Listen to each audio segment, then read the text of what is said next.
Item ಯಾವುದೇ ಇರಲಿ try ಮಾಡಿ ಆಚಿ ಚಿಕನ್ ಮಸಾಲಾ. ಇವಿ ಬೈಕ್ ಕೊಳ್ಳುವ ಗ್ರಾಹಕರೇ ಎಚ್ಚರ. ಆಸೆ ತೋರಿಸಿ ಯಾಮಾರಿಸ್ತಾ ಇದ್ದಾರೆ ಜೋಪಾನ.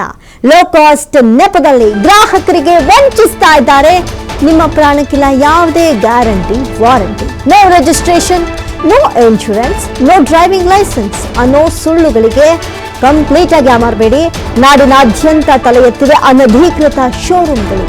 ಸರ್ಕಾರದ ಯಾವುದೇ ಗೈಡ್ಲೈನ್ಸ್ಗಳನ್ನ ಫಾಲೋ ಮಾಡದೆ ಉಲ್ಲಂಘನೆ ಮಾಡಿ ನಿತ್ಯ ಮಾರಾಟ ಮಾಡ್ತಾ ಇದ್ದಾರೆ.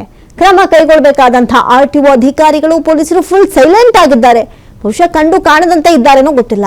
ಹರಿಯಾಣ ಮೂಲದ ಚಿತ್ರಕ ಇವಿ ಬೈಕ್ ಕಂಪನಿ ವಿರುದ್ಧ ಈಗ ದೂರು ದಾಖಲಾಗಿದೆ.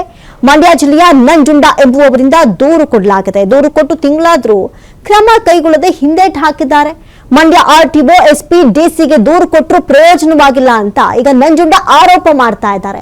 ಹಾಗಾದ್ರೆ ಈಗಾಗಲೇ ಇಂಥ ಬೈಕ್ಗಳು ಎಷ್ಟು ಬಂದಿದ್ಯೋ, ಯಾಕೆ RTO ಅಧಿಕಾರಿಗಳು ಇದ್ರ ಬಗ್ಗೆ ತಲೆ ಕೆಡಿಸ್ಕೊಂಡಿಲ್ಲ? ಈಗ RTO ಅಧಿಕಾರಿಗಳ ಕೆಲಸನೇ ಅದಲ್ವಾ, ಹಾಗಾಗಿ ಯಾಕೆ ಅವ್ರು ತಲೆ ಕೆಡಿಸ್ಕೊಂಡಿಲ್ಲ ಅನ್ನೋದೇ ಈಗ ಇರುವಂತಹ ಪ್ರಶ್ನೆ. ಕಾನೂನು ಪ್ರಕಾರ 25 ಕಿಲೋಮೀಟರ್ ವೇಗ, 60 kg ತೂಕದ ಮಿತಿಯುಳ್ಳ ಇವಿ ಬೈಕ್ಗಳಿಗೆ ಮಾತ್ರ ರಿಜಿಸ್ಟ್ರೇಷನ್ ವಿನಾಯಿತಿ ಇದೆ. ಆದ್ರೆ ಇದಕ್ಕೆ ಯಾಕೆ ಅವರು ಇನ್ವಾಲ್ವ್ ಆಗ್ತಾ ಇಲ್ಲ ಅನ್ನುವಂಥ ಪ್ರಶ್ನೆ ಎದ್ದಿದೆ. ನನ್ನ ಹೆಸರು ನಂಜುಂಡ ಅಂತ ಹೇಳಿ, ಮಂಡ್ಯ ನಿವಾಸಿ. ಸರ್ಕಾರ ಈ ಪೆಟ್ರೋಲು, ಡೀಸೆಲ್ಲು ಮತ್ತು ಈ ಪೊಲ್ಯೂಷನ್ನ ಕಮ್ಮಿ ಮಾಡೋಕ್ಕೋಸ್ಕರ ಎಲೆಕ್ಟ್ರಿಕ್ ವೆಹಿಕಲ್ಗಳು ಅನ್ನೋ ಕಾನ್ಸೆಪ್ಟ್ಗಳನ್ನ ಜಾಸ್ತಿ ಪ್ರಮೋಟ್ ಮಾಡ್ತಾ ಇದ್ದಾರೆ.